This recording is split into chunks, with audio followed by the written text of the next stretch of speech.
Bugun Namanganimizda ham katta tantana Gullar diyori sifatida dunyoga tanilgan maskanda an'anaviy tarzda o'tkazib kelinayotgan Gullar festivali yubiley sana 65 yoshga to'ldi.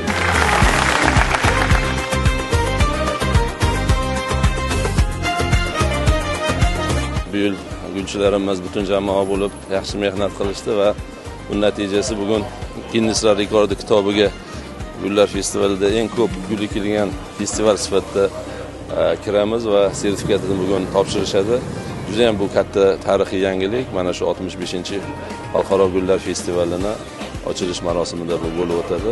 For me to officially announce the administration of Namangan region is the new Guinness World Records title holder for the most flowers planted by a team in 1 month. Congratulations. Namangan shahri, O'zbekiston. Rekord muborak bo'lsin.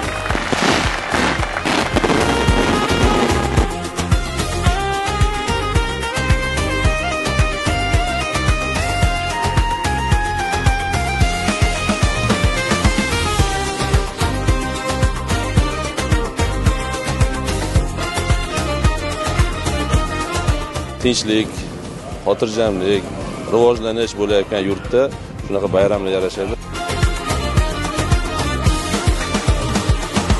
Qirg'iziston delegatsiyasi, Xitoydan delegatsiya, Koreyadan delegatsiya, men faqat hozir katta yirik delegatsiyani aytaman, Afg'onistondan delegatsiyalar.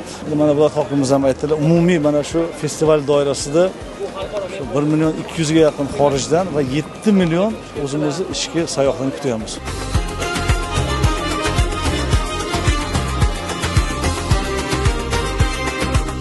Bu Gullar festivali faqat o'sha shahar ichida bog'da emas, tumanlarda, tumandagi o'sha mahallalar ichida boshlangan.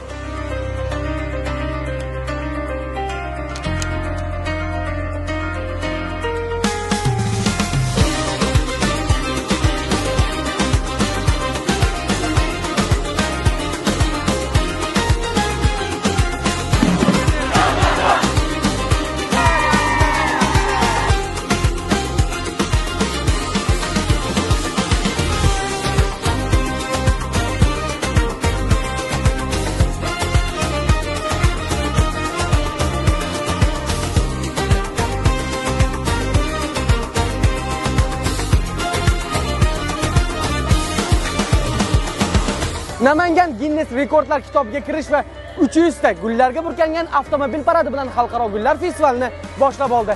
Xullas, siz ham kelib mana shu go'zallikdan bahramand bo'ling.